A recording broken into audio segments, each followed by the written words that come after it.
listeners, you've seen some of the amazing people we've had with solutions in the world. And this is really cool to just hang out with my friend and talk about, maybe it's just some of the magic that we see. Sure. I mean, we talk about when you live your purpose, you have inner peace. When more of us do it, we move towards world peace.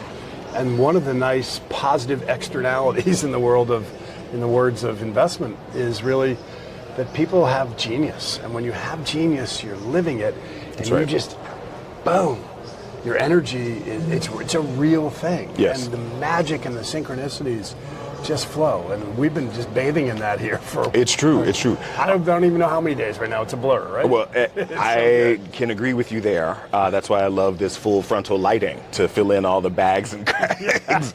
But I would say and that, by the way, behind the camera, for the viewers, we're in this big, beautiful atrium in the VIP lounge. that's right, of EARTHx 2025 at the Hilton Anatole, Dallas. Thank you, Trammell Crow. Very much.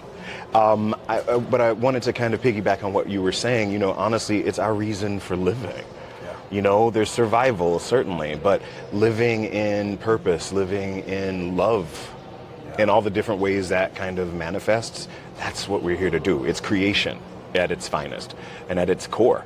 So, thank you for helping to elevate all of us creators in the way that you do, as you elevate yourself. It's the rising tide truly can and does lift all boats if we're aware of it. All right, let's go back. Let's go inside Ernest right now.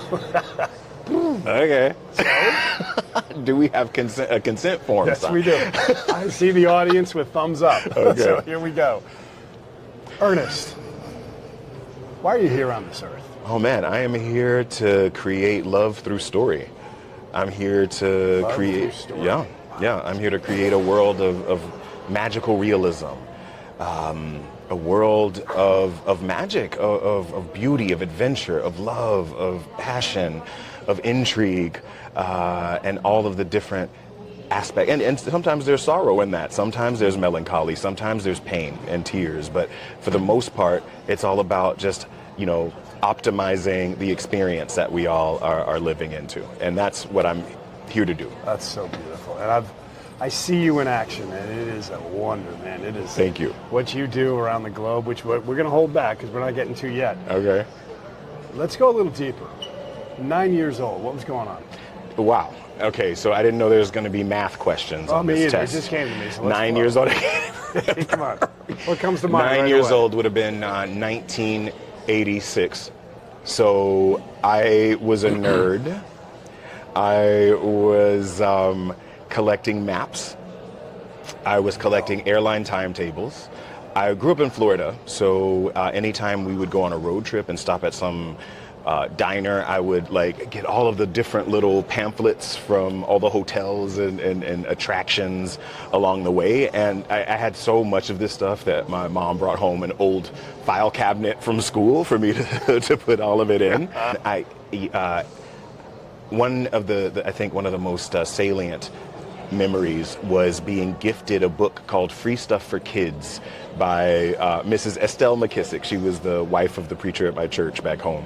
Free stuff for kids. And they had lists of places that you can send off for trinkets and toys and all this other stuff. But essentially, they also had the opportunity, I had the opportunity to send off for information at different tourism offices on the state and international level. You could tell me that. At that time, this was a time before the internet, so paper, tactile kinds of materials. We forget there was that time. That's right. So in this book, Free Stuff for Kids, they had the listing of all the addresses of all of the tourism boards and convention and visitors bureaus of cities, states, and countries around the world. And I would send off, all you had to do was send off a postcard and requests for information, and they would send all of these packets of information, everything from guidebooks to, I remember getting You're doing information. this when you were around 9 years old. Yes. Wow. I remember getting 9 years old.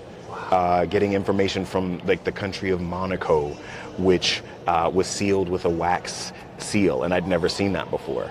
I remember getting a guidebook from Singapore that was as big, it was poster size, and it was as big as the Ringling Brothers and Barnum Bailey Circus souvenir book.